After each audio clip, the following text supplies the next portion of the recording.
Was a major travel corridor till these loggers got in here. Left a pile of tops. It's got to be burned. Anybody else have problems with loggers, especially on the first thinning? It's almost impossible to get done.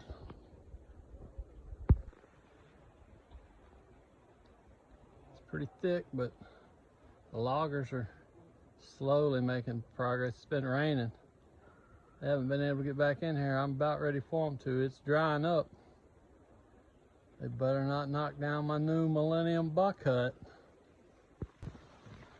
Backside of the Millennium buckhut. Very good location.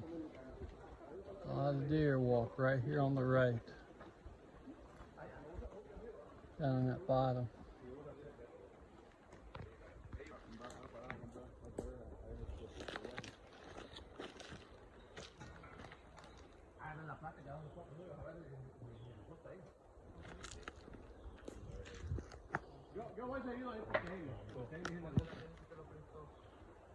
New Millennium buckhut.